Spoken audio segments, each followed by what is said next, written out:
Hey guys, John Adamson, the Rehab and Documentation Guru, and today is a beautiful day.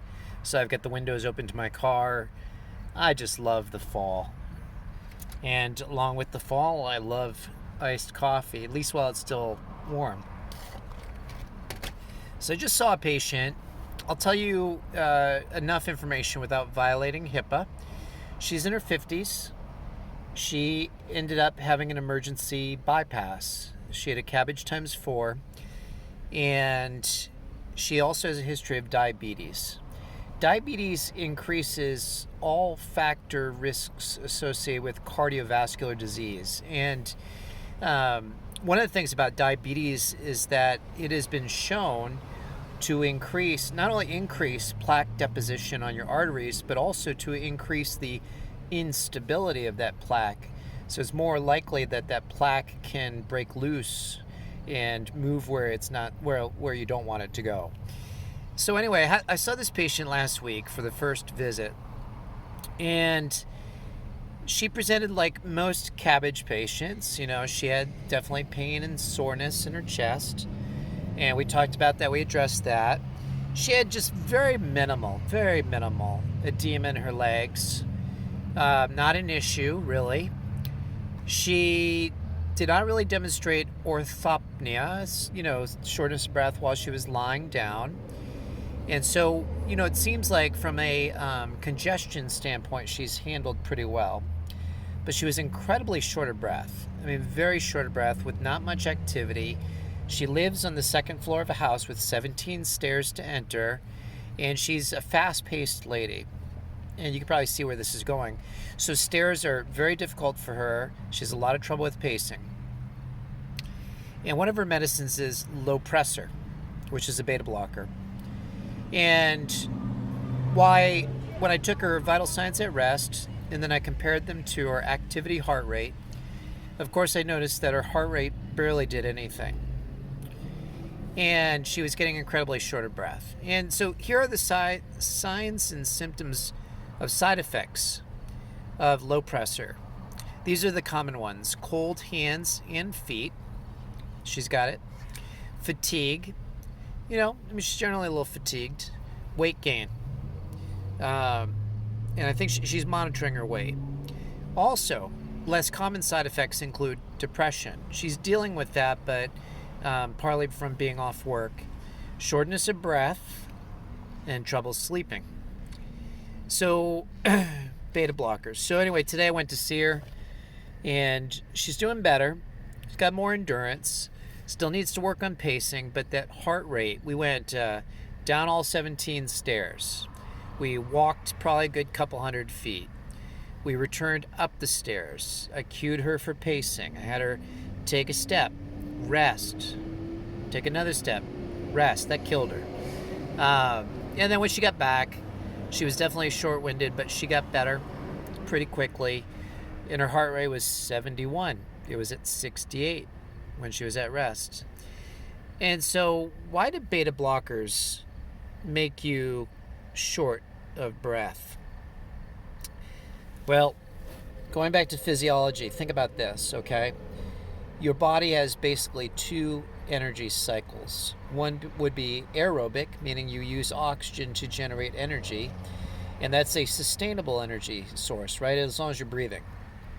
If you can breathe at a deep enough and rapid enough rate, you can maintain a high level of expenditure, or moderate to low, for a long period of time. Obviously, if your VO2 max is high, like a really elite endurance athlete, you can maintain a higher workload than the average person and maintain that for a long period of time. The blessing of having a high VO2 max, which I do not have. On the flip side of that, if you're doing high intensity work, and it's going to be relative to the person, and you cannot keep up with the energy demand supplied by the oxygen or aerobic pathways, you must go into an anaerobic pathway. And there are metabolic byproducts as a result of making energy without oxygen. And those byproducts include acid buildup. And and we know somebody is building up too much acid through some symptoms. Very simple. They breathe heavy, for example. So if somebody's in diabetic ketoacidosis or any other metabolic acidosis, they're breathing heavy. If somebody is an athlete and they've just done an incredibly hard sprint, they're breathing heavy. Why is that? Because as you blow off CO2, you can drop the acid level in your body. You need a certain acid-base balance, right? If you blow off too much CO2, you end up metabolically alkaline, which can be a problem too. But this lady, what was happening was she's doing activity. Her heart rate is not responding to get more oxygen to her muscles that are doing the work.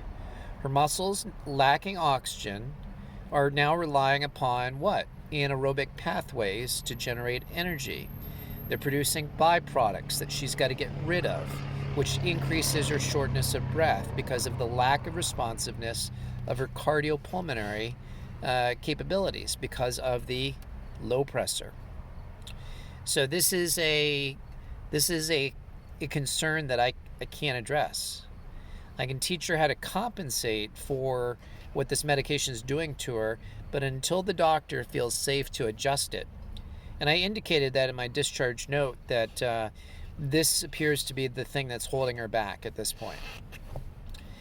I'm a little more bold than I used to be about pointing out to doctors what I think about what's going on. Now, obviously, there's a good reason she's on low pressure.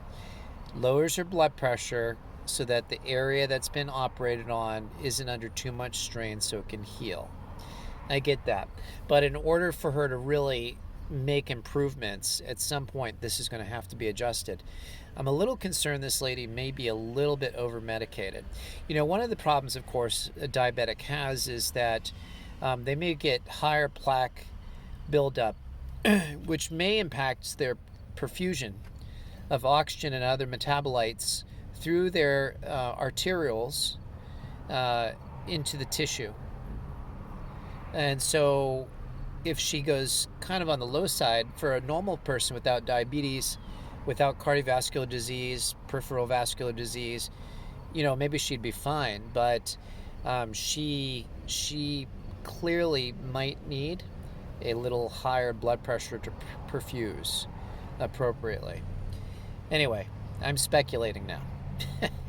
And that might not be a good thing. But anyway, just remember your patients on beta blockers. Look up the side effects of beta blockers for yourself. And different ones have different side effects. But common complaints amongst your post-CABG patients would be like cold hands and feet. And I explained it to her as this also. Her body's under a lot of stress. And what is a stress reaction that your body has? It's to shunt blood away from the periphery towards the central area, like the viscera in your brain, to make sure they get adequate nutrition. So you struggle in the periphery to get good blood flow, and that can be caused as well. But anyway, just some food for thought. I wouldn't mind your comments and suggestions. But anyway, hope you're having a great day. Take care and God bless.